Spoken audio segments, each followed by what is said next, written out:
جب آپ نے اتنا سمجھ لیا تو آئیے، یہ گفتگو میں نے کہاں سے اٹھائی؟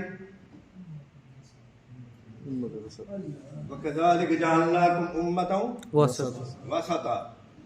اس میں نے کہیں یہ کہا کہ یہ شب ہے، اس شب کے بارے میں فلاں لوگ یہ کہتے ہیں، فلاں اعتراض کرتے ہیں، ہمارا یہ جواب ہے، یہ میں نے کہا نہیں۔ یہ کیوں نہیں کہا؟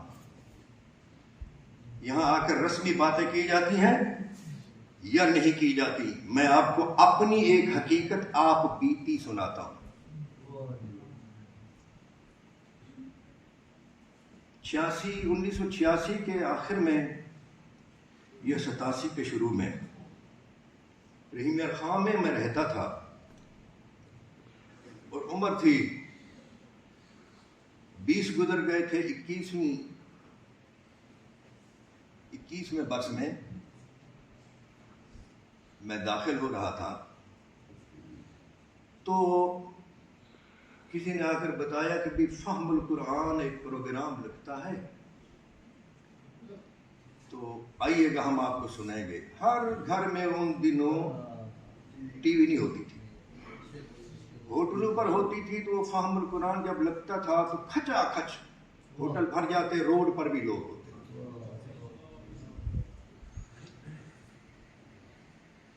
میں چلا گیا، غور سے سنا، اس کے بعد پھر جان نہ چھوٹ سکی، سنتے رہے۔ ان دنوں میرے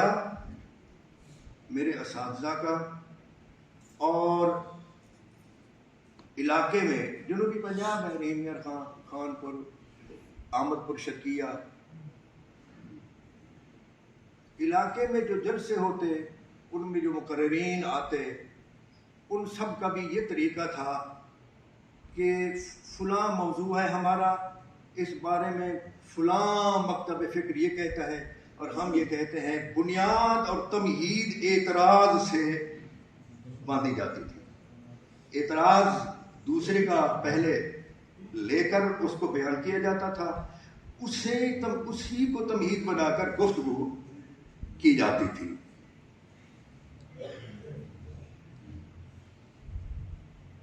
یہ نیا مقرر جو ہے، ان کو ٹی وی میں سنا تو اس کا طریقہ الگ تھا۔ قرآن کی آیت پڑھنی ہے، ساتھ ایک حدیث شامل کرنی ہے، اس آیت سے کیا کیا نکلتا ہے، کیا کیا مستنبط ہوتا ہے،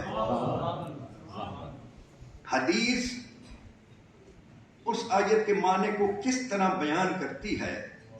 یہ عجیب ٹوبہ تھا۔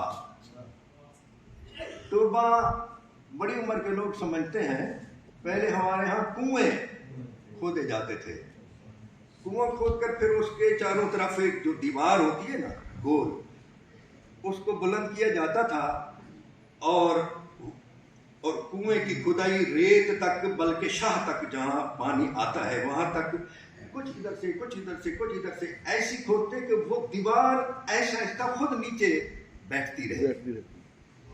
کسی ایک جانب سے اتنا زیادہ کھود لینا کہ اس طرف گر جائے اور دیوار ایسا نہیں۔ کاریگر لوگ ہوتے تھے، کہاں سے پانی نکلنا ہے، کب نکلنا ہے، کہاں روکنا ہے، یہ پانی کی ٹوہ جو لگاتا تھا اس کو بولتے تھے ٹوبہ، اور ٹوبہ ہر کوئی اسی سے ہے استنباط الماء، پانی نکالنا، اور اسی سے مسائل استنباط کیے جاتے ہیں۔ فقہا جو قرآن و حدیث کو سامنے رکھ کر مسائل نکالتے ہیں نا، اس کو کہتے ہیں استنباط۔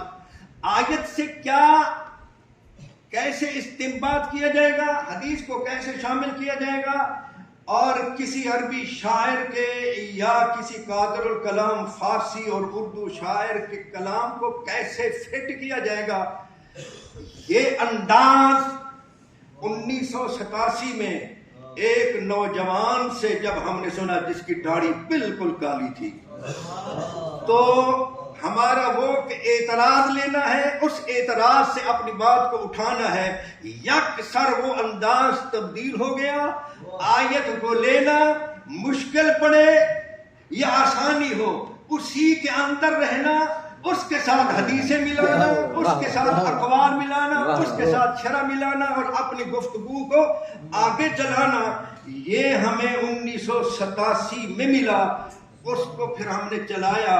90 میں میں کراچی گیا، کھارا در کراچی میں مجھے ایک مسجد ملی، فوراً انہوں نے قبول کیا، لیکن کچھ مہینوں کے بعد کہا جانے لگا یہ تو سلو کلی ہے اور فلاں کی طرح ہے۔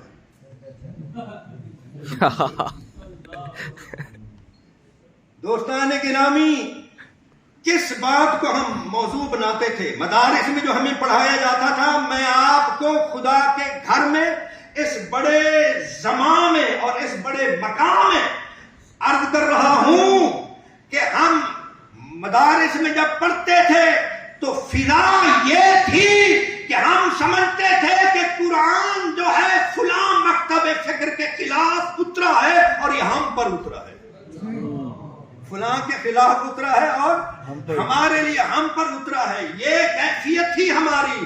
لیکن جب ان سے گفتگو سنی وہ کیفیت ختم ہو گئی۔ اس شخص نے کبھی کسی مخالف کا نام نہیں لیا، لیکن قرآن و سنت کی ایسی تشریح پیش کی کہ نہ باطل کو اندر آنے دیا، نہ حق کو ہاتھ سے جانے دیا۔ اور میں نے شروع میں عرض کیا تھا کہ میں آیت پڑھ رہا ہوں، اس پر گفتگو کروں گا۔ آپ نے گفتگو سنی زمانی اور مکانی کے لحاظ سے اور امت کے معتدل اور وسط ہونے کے لحاظ سے۔ اس گفتگو کو میں نے یہاں سے نہیں اٹھایا کہ یہ رات ہے جس کے بارے میں کچھ لوگ یوں کہتے ہیں اور ہم یہ ثابت کرتے ہیں۔ نہیں، اعتراض پیش کر کے اپنی بات بنانے کی اب ضرورت نہیں رہی۔